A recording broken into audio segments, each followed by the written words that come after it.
Welcome everyone to the Astro-Priestesses Summit 2025 and beyond. And today I have the pleasure to have Isis Indrija that we're going to be talking about becoming an oracle. And she is a minister, culture creator, bridge builder, an expert in oracular arts, Egyptian cosmology, Kabbalah, and the feminine studies. And the 2025, we have a strong energy of Neptune and water and Pisces, and a lot of Aries as well, and bringing forward something that is uniquely ours. So my first question first is like, welcome and thank you for saying yes to this event, Isis. My honor and pleasure. Thank you so much for welcoming me. It's a real gift to be a part of this event. Yeah. And so the first question is like, how do you feel the energies of 2025 and beyond? And what is it that, as an oracle, what is it that is coming to you that can help us? The event will air in January 2025. We are now a little bit before that. So it's just like already tuning into that energy. Well, we are in some, there's the Vedic and Western tradition. And in the Western tradition, we have transitioned into the Aquarius and Pluto from Pisces. So it's a big moment. Transition in general is so big for anybody and everything. And I feel like so many of us are in transition because humanity and culture is in transition.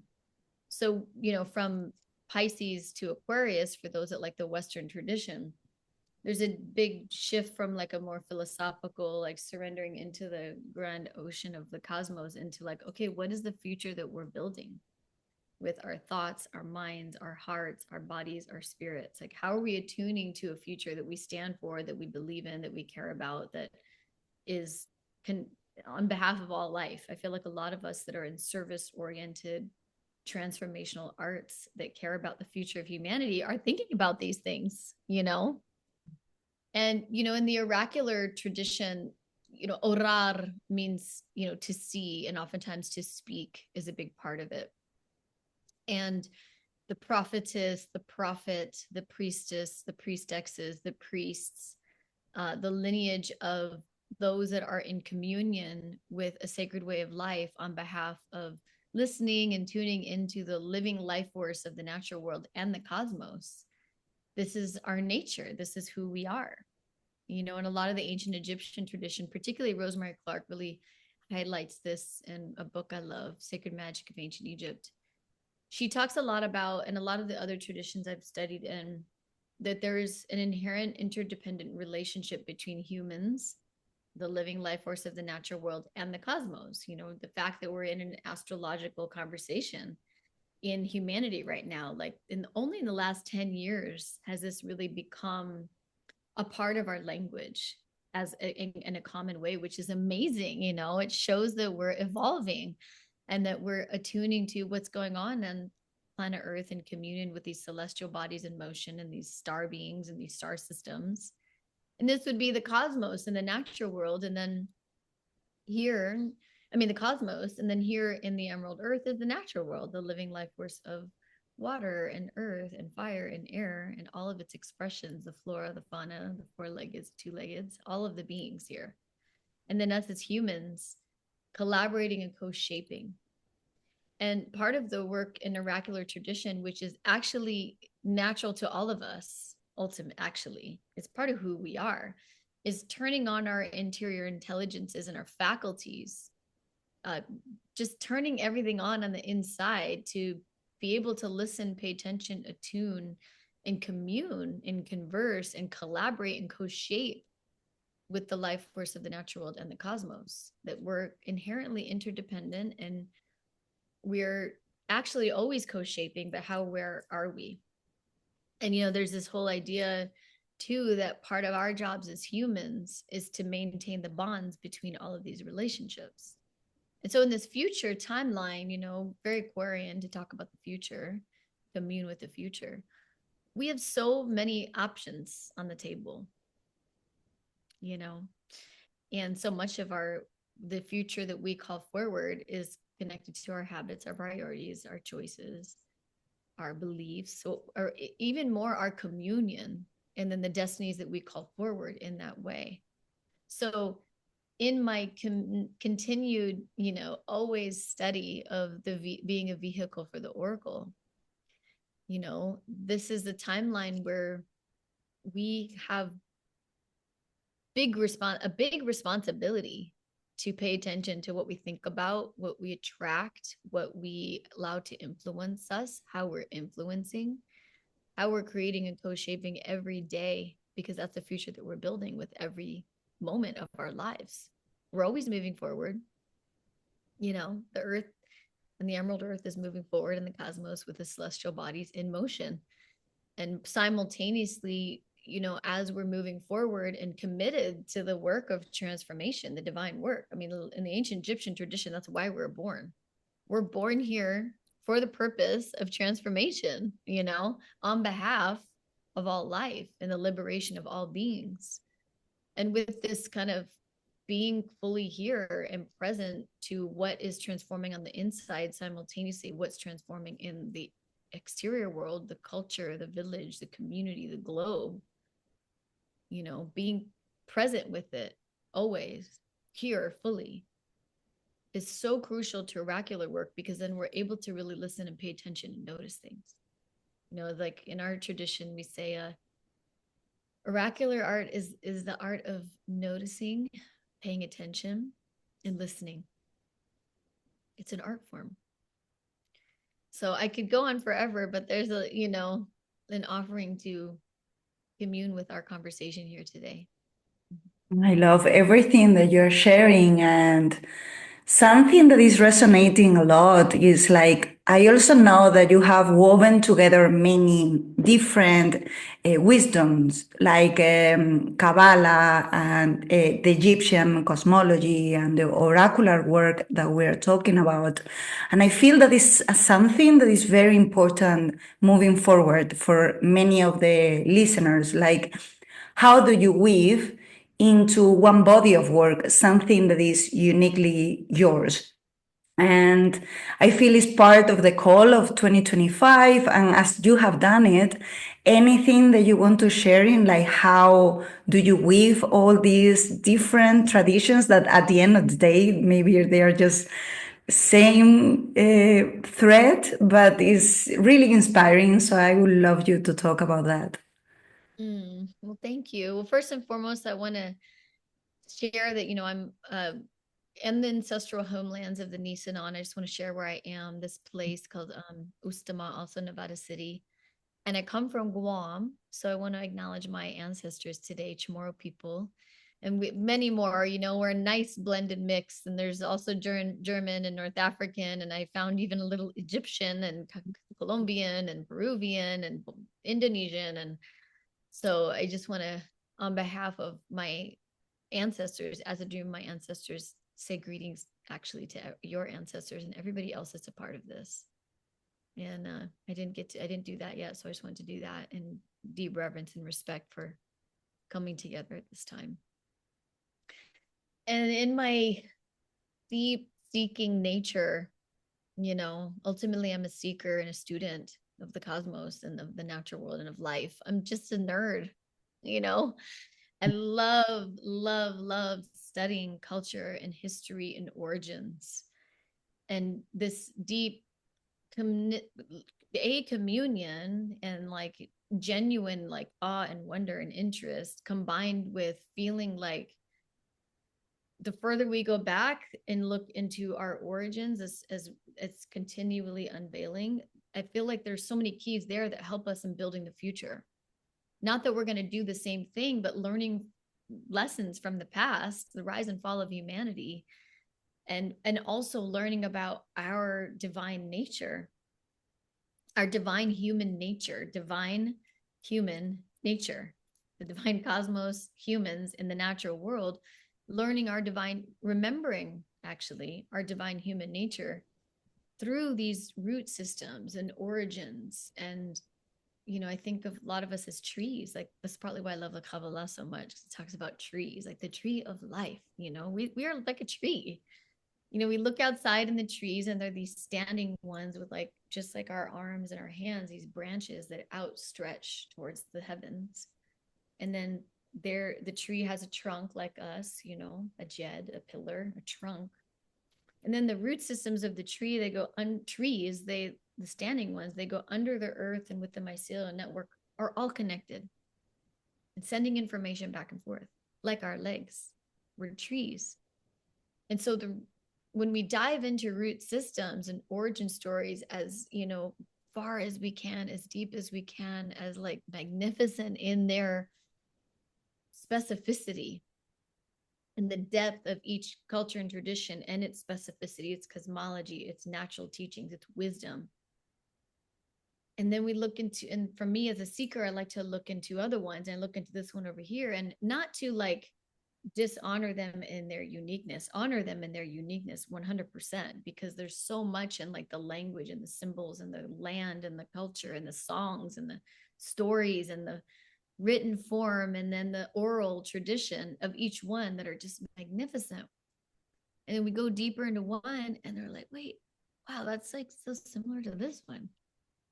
You're not trying to mix them, but noticing the relationships and the interdependent relationships too.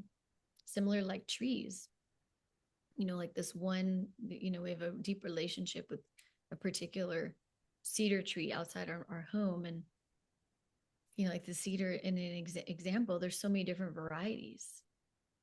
And so it's really, I find like to really get to know this particular cedar variety. And then as it goes and its roots go underground, it's connecting to all these other cedar varieties all over the world. And they all smell a little differently. They all taste a little differently, but they're connected and unified. But then the uniqueness of each one is so magnificent that I wouldn't want to like mix that up, So it's this real genuine interest in how deep and rich and incredible origin traditions are, and then seeing how they correspond and how they connect and how they come together. And in their coming together, not to mix in a way where it loses its depth, but to notice how they are mutually supportive. And then simultaneously, like a tree, we go into the roots of the origin traditions as far and as deep and as rich and as far as we can go, to then notice how unified and connected we are, but still honoring the unity in the diversity. And then we like stretch out our arms like trees and we commune like the ancient Egyptians talked a lot about, with the infinite light coming from an infinite place, the cosmos. And when that light comes in, like from the sun or the moon or the stars, technically it's coming from the future.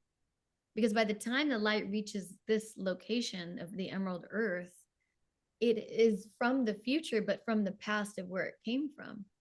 So it's all new, emergent information that's coming in to support us in our evolutionary process as we move forward.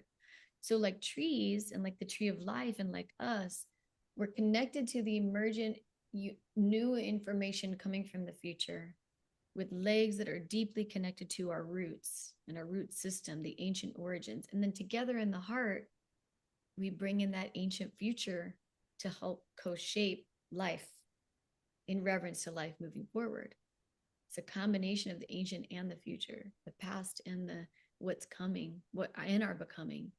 And then in that way, this is the power of like eternal presence, like how to be here fully, how to really, I think we're all learning like that, like how to be here fully so that we can open up, cleanse the vessel, constantly cleanse and clear the vessel to be vehicles for the like future light, the light coming from an infinite place to come in, connected to the root systems of our origins and who we are, our ancestors, to come together so that the unification of heavenly consciousness, cosmic and earth, can move through us like an instrument. And then we become an instrument. How we sound, how we use our body, how we talk, how we move about in time and space, always communing with the sacred way of life on behalf of what is emergent in deep reverence of our origins. And so I'm always learning about this, and something that I love. There's so much that I love, even in like the deepest grief of unfathomable destruction, you know, like all of it together simultaneously. Something that I've constantly am learning about and discovering is in so many origin traditions, the ones that I am grateful to learn with, from, and study. There's a relationship with divination that is normal, you know, like the wind is communicating, the water is throwing stones, throwing bones. Everything is a form of communication. Everything is talking. And oftentimes in this modern day, I feel like we think or are taught or feel like we're like supposed to make all the decisions as humans. Like we know, you know, which is like kind of wild to think about when you think about it. Like how would we actually, how can we make decisions for everything? And in a lot of the old traditions, in the ancient indigenous traditions, we weren't like making all the decisions. We were in communion consistently through an offering consciousness with the natural world and the cosmos to create together and listen to each other and co-shape and collaborate. And this is where collaboration goes beyond just humans. It's like with the natural and the divine world. And I feel like we're remembering that again. And this feels like a sign of the future, which is awesome, which is connected to our past. You know, it's like that all just kind of like bends and falls in itself, and past, present, and future are working together consistently.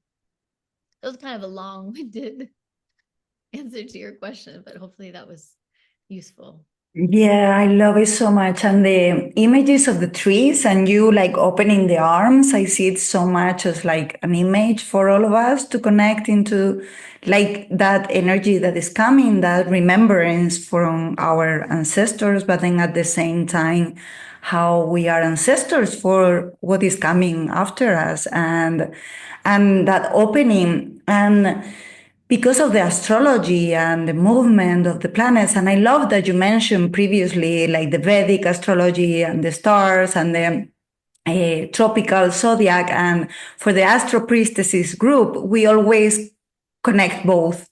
Like we are paying attention to both. It's like following mainly tropical astrology, but paying attention to the fixed stars and the constellations and everything together.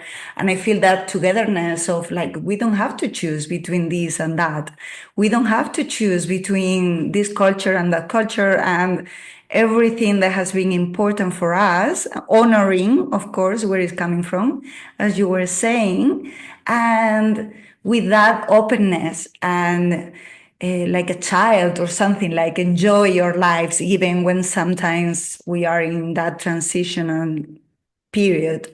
So, what would you say for that openness? Because I think, like, I keep connecting into the energy, and it's like the more that we resist to change, then is where it's going to be harder on us, like because there is so much like water and fire and changes of like transpersonal planets moving to a completely different sign, and so the changes are unstoppable, I feel.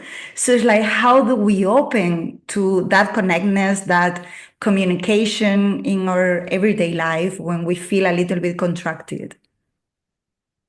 Yeah, you know, that's the work for all of us, isn't it? You know, it's like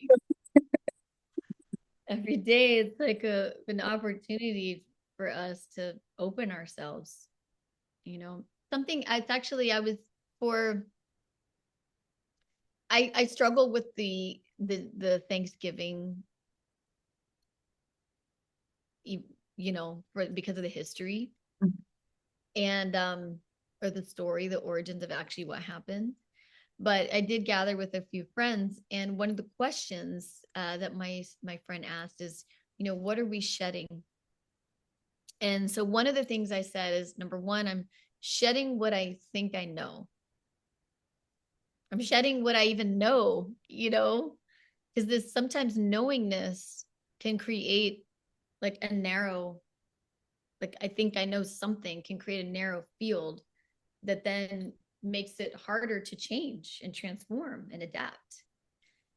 And there's wisdom for sure, but like sometimes knowing can do that and not always. So that was my first shed. And then the second shed was I'm shedding the part of me that curls so that I can like raise the jed.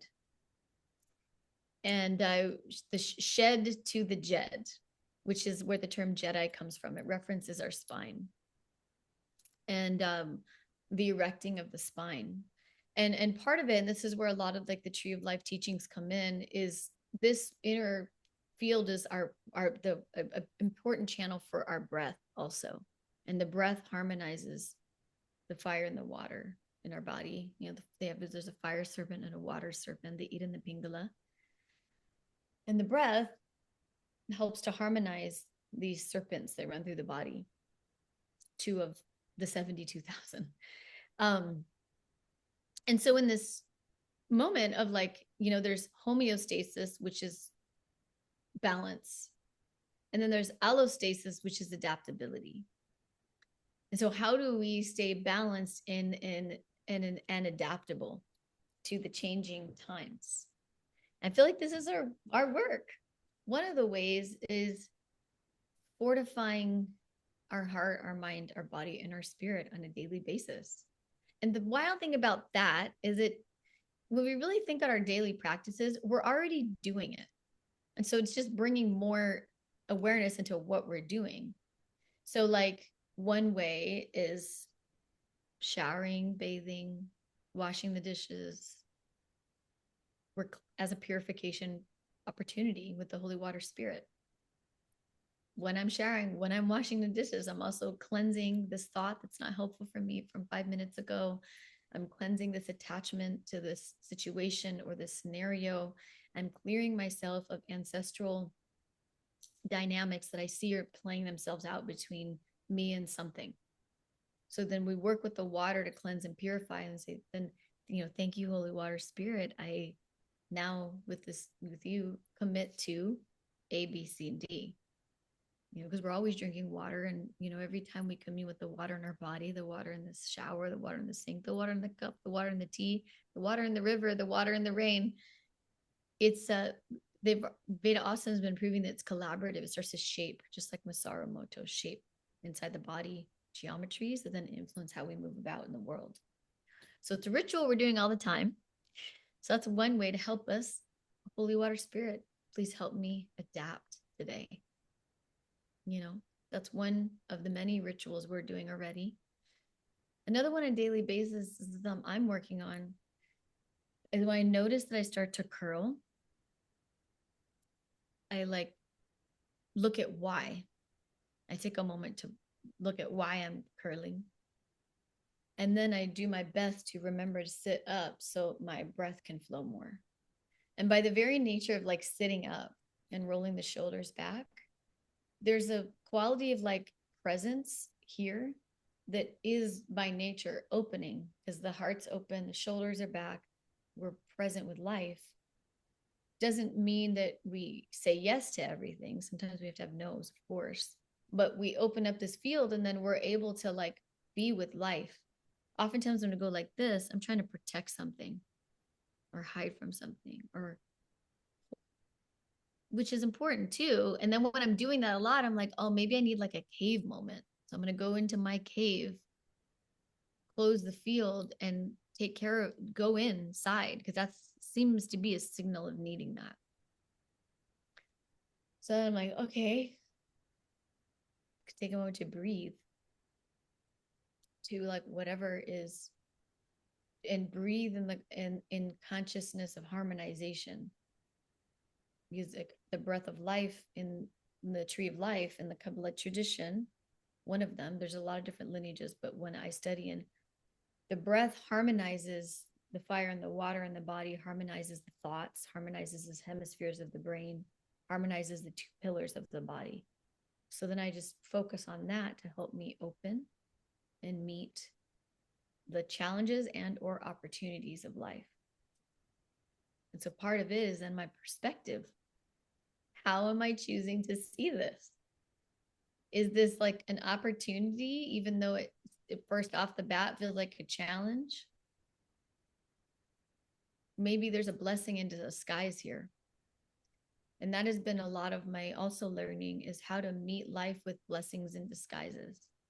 Because sometimes where the part of me that needs to shed what I know can oftentimes have an expectation or project something onto something that I'm not able to see the blessing that might be in disguise right in front of me. And I find that that helps me adapt to the changing times, and also all the things to fortify myself.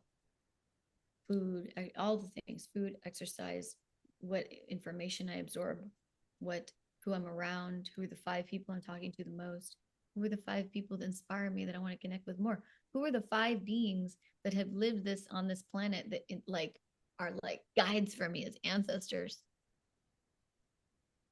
We all know this. This is not new to us. We're just remembering how to be more tuned to it all. Tune up. And that's the other piece that I'm learning a lot about. So we're all learning. I'm just learning how to what tunes me up as an instrument. Like what is actually tuning my frequency so I can be available to, and not allowing things in that aren't good for us, and not like that. That's where we hold a protective field, getting to know what's best for us and what isn't, not as a judgment, but more just is this helping me move forward or evolve, And then being available to what is emergent, because part of the dynamic of adaptability in relationship to what is emergent is as the systems are coming down, we need to build new ones, and we're a part of building them. And we all know that there's so many ways that things are working in the world that just don't feel right or resonant. And as they are changing, who's going to build it? We are. And so part of it is listening and noticing what is emergent on behalf of the future of all life and liberation of all beings, our children's children, listening to okay, what wants to build through us that is life affirming, life giving, helping things have a good death too, on behalf of more life moving forward. It's and that is an adaptable nature, because then it's what we think we know, or what we expect, how we expect it to be, doesn't actually really apply. But we have root systems and origins to draw upon as wisdom to support us and staying grounded and staying present, to commune with, again, the past or the origins with what's in the future moving forward. And that requires adaptability. So whatever we can do to fortify our heart, our mind, our body, our spirit in the work of transformation, give thanks. There's so many practices that are so available to us now, and give thanks for all the indigenous wisdom carriers that have been so generous to share with us ways, where it's so generous to share these deep things with us, to then help us fortify ourselves, because this is that time. Now we need to relax and be receptive to open up that listening field, to tune in. And then simultaneously, it's not into the direction of complacency. Simultaneously, it's all right, self-fortification, tonify the body to meet this next phase. And we have to anyways, because of the amount of toxicity that we are navigating in the world that our grandparents didn't navigate. It's how we take care of ourselves is how we can take care of our paths and take care of the future. So, allostasis, the art of adaptability, is what I'm learning about. Yeah, I love that. And also the practicality of it. What you said, that is while you are washing the dishes. For me, that's a priestess, really. When one moment you realize there is no difference between the sacred space, and then like washing the dishes. It's just it's sacred. It's like it's just a change of the intention, but it's still like life, but in itself is sacred. So and also that adaptability, finding what it works for you. Like for me, Qigong really makes a difference. So if I'm feeling like fear, anger, or anything because of the changes, it's like 20 minutes practice and I'm a different person. But for another person, can be dancing or yoga, or like it's just finding what it works for you. I think that's like a key that is so useful for these upcoming years. And one more question regarding the Egyptian pantheon and cosmology, and it was also very focused on leadership, right? And it's something that you also mentioned, like there is emergent energies, and some of us we are going to be called to take roles of leadership. So anything that you want to share in that regard is, yeah, can be very inspiring, I feel. Thank you. One of the things I love in when, school of thought in ancient Egypt is that the function of ritual, and I love what you shared. I totally agree. It's like washing the dishes is tending to the temple. Like they're not different. I love what you shared. In one school of thought with the, ancient Egyptian tradition, the rituals were bonding ceremonies, and it was to maintain the bonds between the natural world and the divine realm. And it was like a ritual was to help keep us creating together, help us create together consciously and coherently. And with that, and there was one point like in Karnak where there was a period, I can't remember the exact date, but there was like 80,000 people tending to the temple of Karnak. Because inside Karnak, there's like 20 other temples. 80,000 people tending to this entire, like, now largest World Heritage site in the world that we know of. So 80,000 people in ritual tending to the natural world and the divine. That requires like leadership, to step up and be in caretaking and tending to a sacred way of life so that all of life can keep working together in all of its different forms on behalf of death that feeds life, that feeds rebirth.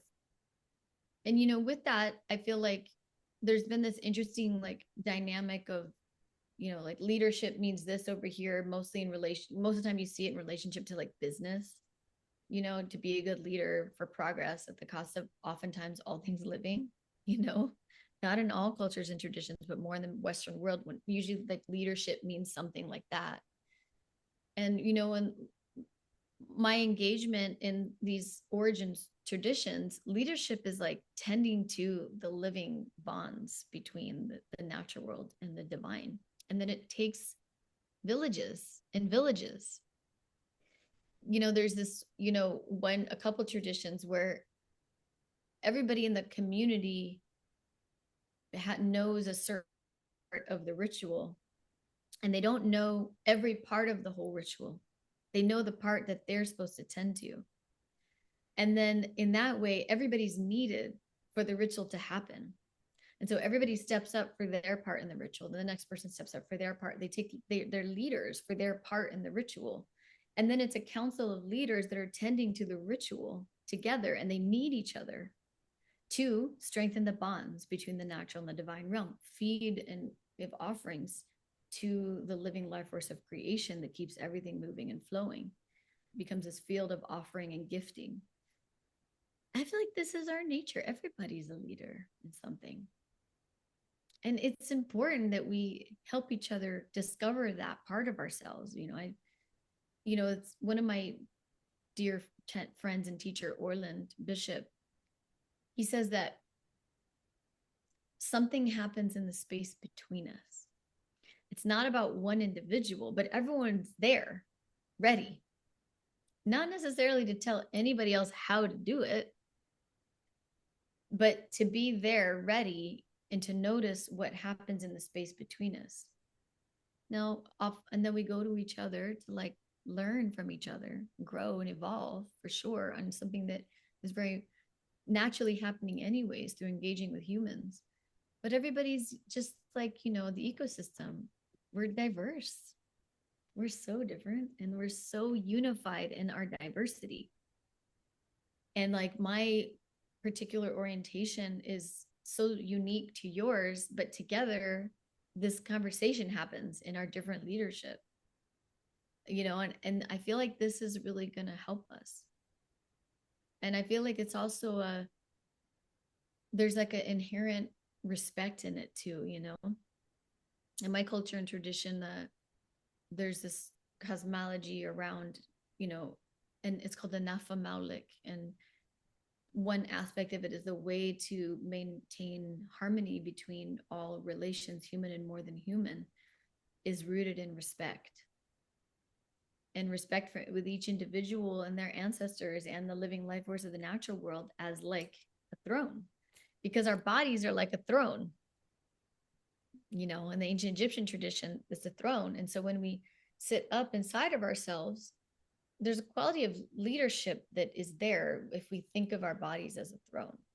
Sometimes we think of a throne, we think, oh, like leaders sit on the throne, you know, or like whatever, like kings and queens. In the ancient Egyptian tradition, everybody's body is a throne, you know? So then part of it, the learning together is like to sit up in our thrones. And then it calls upon our natural leadership versus like some way that it has to be. And then we magnetize towards us guides and teachers and books and information to help us strengthen our natural leadership rather than defining it or reducing it to a certain way that it means leadership means A, B, C, and D.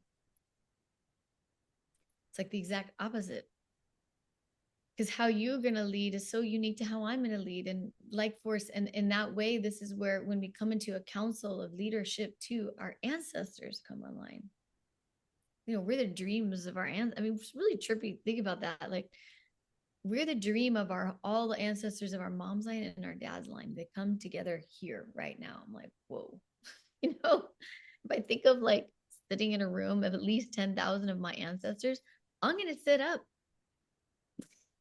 I'm going to sit up inside myself.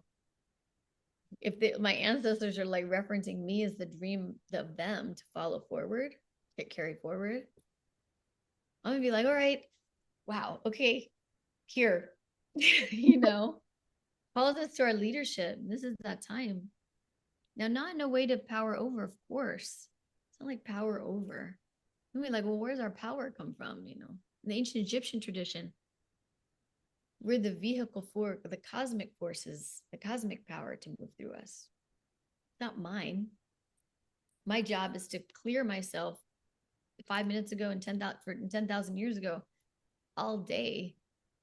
Keep cleansing and clearing thoughts that aren't helpful, like memories that I need to still purify, you know, stories from my ancestors or past life, so that the cosmic universal life force energy can move through me and empower me,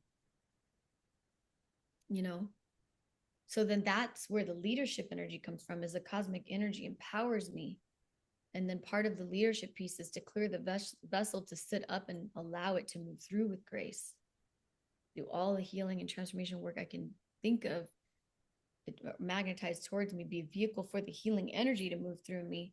So then that cosmic force and that cosmic energy can travel through me, strengthening my body, my vehicle, my heart, my mind, my spirit. It requires leadership to do that. In the ancient Egyptian tradition, when we come to the earth, when we make it here, when our spirit lands in a body, the whole point is to become Heru, the divine child, and do the journey of transformation into leadership.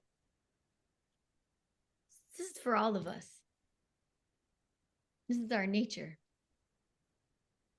I love that so much because it's like I feel it's the call and also it's the origin of how Astro-Priestesses started. Like we share, it's a round table. So it's like normally every month we just connect with the energies of the sky, of course, but there is no one that is more important than the other. And the way we were organizing this summit is the same way. Like we are dividing between the four of us all the work, we're inviting, we're interviewing, and the YouTube, everything. And it feels so much that is like the energies of nature calling us to say, okay, invite this person and bring forward this wisdom. And I feel more and more people is just trusting that inner knowing that is this person. And if they say no, that's fine, because they weren't meant to be in this occasion. Maybe it will be in another one. And then the ego is also released a little bit, because I think that is what gets a lot in the way of trusting the inner knowing, when we become like afraid of rejection or afraid of misjudgment when we are in that position of leadership. It's like you are just, as you were saying, channeling those energies that they are not really yours. So it's fine if they are not for other person. And I think it takes so much heaviness from our shoulders. It's like you're like when we are leaving, it's not going to be for everyone. It's like your school won't be for everyone. When what I'm offering into the world won't be for everyone. And that's part of the richness of life. And it's so inspiring that, as you were saying, it's like 80,000 people. What does it take for that organization? Like, so we're remembering that it's already in our DNA. It's like we can do it. We know how to do it. And what I'm feeling a lot is like women also, like it's part of our bodies. It's like bringing that wisdom back. Like there is nothing that is. I love reading, and I'm sure you also love like reading and listening, but there is a wisdom that we haven't learned in the books, and and that wisdom needs to be honored as well. I think it's a very important part. And so now I would love you to share like anything that resonated with what I was saying, and also like any offerings that you have moving forward, any offerings for the listeners if they want to go deeper into what you offer. Well, I love what you shared about this other kind of wisdom that's not in a book.